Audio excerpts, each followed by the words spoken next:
মামা ঘরের ভিতরে তেল খুঁজতে লাগল, কিন্তু ঘরের কোথাও তেল ছিল না। তারপর আমি মামাকে বললাম, মামা, তেল ছাড়া কি অন্য কোনো উপায় নেই? তখন মামা বলল, আরেকটি উপায় আছে।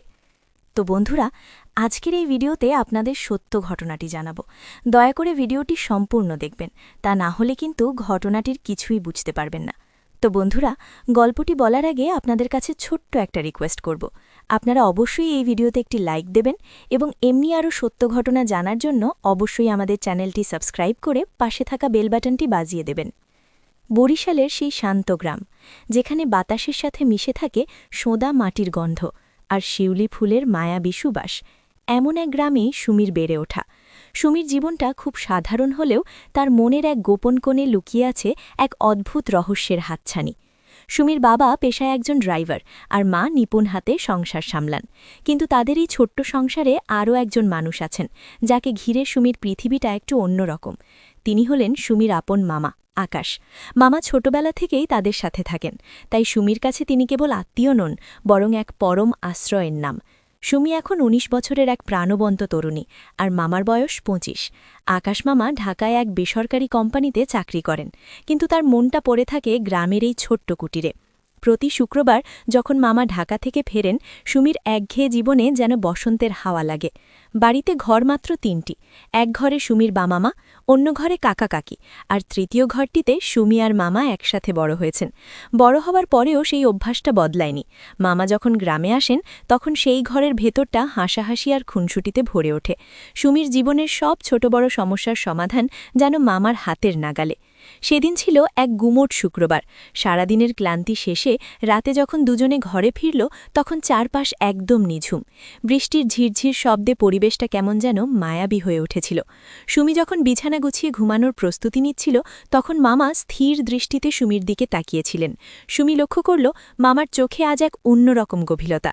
হঠাৎ মামা মৃদু হেসে বললেন, সুমি, তুই তো অনেক বড় হয়ে গেছিস, আগের সেই ছোট্ট মেয়েটা আর নেই।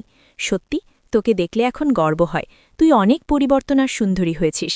মামার কথায় সুমির মনে লাজুক আভা ফুটে উঠল। মামা আবার বললেন, শোন সুমি, আজ থেকে এক নতুন নিয়ম। আমি ছুটিতে আসলে তুই মেঝেতে ঘুমাস আর আমাকে বিছানায় দিস, এটা ঠিক না।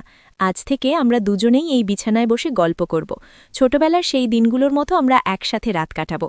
সুমি প্রথমে অবাক হলেও মামার সরলতায় তার মনে কোনো দ্বিধা এলো না। রাত বাড়ার সাথে সাথে ল্যাম্পশেডের মৃদু আলোয় তারা দুজনে পাশাপাশি বসে ছোটবেলার দুষ্টুমির গল্প শুরু করল। হাসতে হাসতে রাত গভীর হল। হঠাৎ মামা গম্ভীর হয়ে একটি প্রশ্ন করলেন, যা সুমি আশা করেনি। সুমি, তুই কি কখনো কোনো ছেলের প্রেমে পড়েছিস? কারো স্পর্শে কি তোর মনে কোনো দোলা লেগেছে? সুমি একটু লজ্জা পেয়ে উত্তর দিল, না মামা, আমি এখন পড়াশোনা আর পরিবার নিয়ে থাকতে চাই। উল্টো সুমি যখন মামাকে তার সম্পর্কের কথা জিজ্ঞেস করল, মামা ম্লান হেসে বললেন, কাজের ব্যস্ততায় ওসব ভাবার সময় পাই না রে। রাত গভীর হল। নীরবতার মধ্যে তারা দুজন পাশাপাশি শুয়ে দিনের সব স্মৃতি ভাবছিলেন। পরদিন সকালে যখন সূর্যের আলো ঘরে ঢুকল, মামা কফির গ্লাস হাতে নিয়ে রহস্যময় এক হাসি দিয়ে বললেন, কাল রাতের সময়টা আমার জীবনের সেরা মুহূর্ত ছিল, কিন্তু তোকে আমার একটা বিশেষ কথা বলার আছে। সুমি উৎসুক হয়ে তাকাতেই মামার ফোনে অফিসের জরুরি কল এলো। তড়িঘড়ি করে মামা বেরিয়ে গেলেন শুধু এইটুকু বলে, সুমি, কথাটা অনেক বড়, এখন সময় নেই, সুযোগ পেলেই তোকে সব বলবো। মামা চলে যাওয়ার পর থেকেই সুমির মনটা অস্থির হয়ে উঠল। কি সেই কথা? কেন মামার চোখে সেই অদ্ভুত তৃষ্ণা ছিল? সুমির কেবলই মনে হতে লাগল মামার সেই অর্ধেক বলা কথাগুলো কোনো বড় ঝড়ের পূর্বাভাস। কয়েকদিনের দীর্ঘ অপেক্ষা শেষে মামা একদিন ফোন করে বললেন, সুমি, আমি বাড়ি এসে তোকে সেই গুরুত্বপূর্ণ কথাটা বলবো। হয়তো তুই শুনলে রেগে যাবি, কিন্তু এটা জানা খুব দরকার। সুমির উত্তেজনার পারদ যেন চড়তে লাগল। অবশেষে মামা বাড়িতে এলেন। সুমি অস্থির হয়ে জানতে চাইলে মামা মৃদু হেসে বললেন, না, এখনই বলবো না, রাতে বলবো। এই কথাটা এত স্পেশাল যে রাতের নিস্তব্ধতা আর একাকিত্ব ছাড়া এর পূর্ণতা পাওয়া যাবে না। সুমি বুঝতে পারল রাতের সেই নির্জনতায় মামা কেবল তাকে কিছু জানাতে চান না, বরং সেই মুহূর্তের গুরুত্ব অনুভব করাতে চান। সুমি এখন কেবল রাতের সেই রহস্যময় মুহূর্তের জন্য অপেক্ষা করছে, যখন দীর্ঘ ৭ মাস ধরে জমে থাকা সব কৌতূহলের অবসান ঘটবে। রাতের আঁধার নামার সাথে সাথে সুমির মনের অস্থিরতা যেন কয়েক গুণ বেড়ে গেল। গ্রামের নিস্তব্ধতা আজ তার কাছে অন্যরকম এক রোমাঞ্চ নিয়ে এসেছে। ডিনার শেষে সবাই যখন নিজেদের ঘরে চলে গেল, সুমি ধীর পায়ে তাদের সেই ঘরে ঠকল। একটু পরেই মামা এলেন। মামার চোখে মুখে আজ এক অদ্ভুত শান্ত ভাব, কিন্তু সেই শান্তির আড়ালে এক প্রবল আগ্নেয়গিরি যেন লুকিয়ে আছে। সুমি যখন বিছানায় বসে মামার দিকে তাকালো, তখন ঘরের কুপিটা মৃদু হাওয়ায় দুলছিল।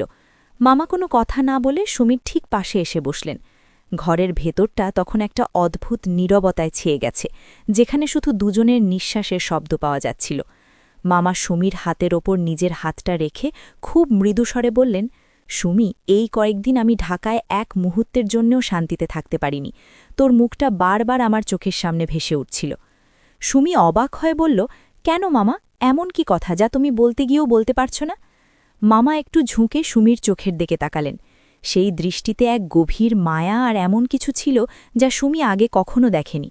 মামা বললেন, সুমি, রক্ত আর সম্পর্কের যে দেয়াল আমাদের মাঝে আছে, আমি জানি সেটা ভাঙা অনেক বড় অপরাধ, কিন্তু তোকে দেখার পর থেকে আমার হৃদয়ে এমন এক অনুভূতির জন্ম হয়েছে যা আমি নিয়ন্ত্রণ করতে পারছি না।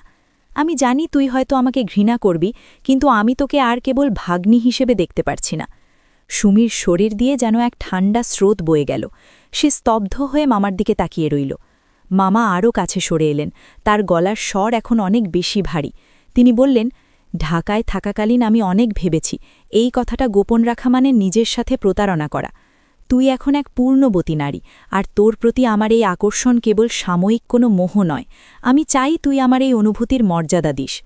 সুমি বুঝতে পারছিল মামা তাকে এক নিষিদ্ধ জগতের আমন্ত্রণ জানাচ্ছেন, যেখানে সম্পর্কের বাঁধনগুলো ফিকে হয়ে যায়। মামার হাতের স্পর্শে সুমি অনুভব করল এক অদ্ভুত শিহরণ, যা তাকে যেমন ভয় দিচ্ছিল তেমনি এক অজানা নেশায় আবিষ্ট করছিল। সেই রাতে মামা সুমিকে এমন এক সত্যের মুখোমুখি দাঁড় করালেন যা সুমি কোনোদিন কল্পনাও করেনি। মামা ফিসফিস করে বললেন, আজ এই রাতে আমাদের মাঝে কোনো পর্দা থাকবে না সুমি, তুই কি এই সম্পর্কের গভীরতা অনুভব করতে পারবি? সুমির মনে হলো তার চারপাশের জগৎটা যেন এক নিমিষে বদলে গেছে। বাইরে ঝিঝি পোকার ডাক আর ভেতরে মামার সেই উত্তপ্ত নিঃশ্বাস মিলেমিশে একাকার হয়ে যাচ্ছিল। সুমি জানত না কাল সকালে যখন রোদ উঠবে তখন সে নিজেকে আর আগের মতো নির্দোষ ভাবতে পারবে কিনা, কিন্তু এই মুহূর্তে মামার সেই মায়াবী জাল থেকে বেরিয়ে আসার শক্তিও যেন সে হারিয়ে ফেলেছিল। প্রদীপের আলোটা একসময় নিভে গেল, আর সেই অন্ধকার ঘরে শুরু হলো এক নিষিদ্ধ কাহিনীর নতুন অধ্যায়, যা এই গ্রামের মাটির নিচে চাপা পড়ে থাকবে চির।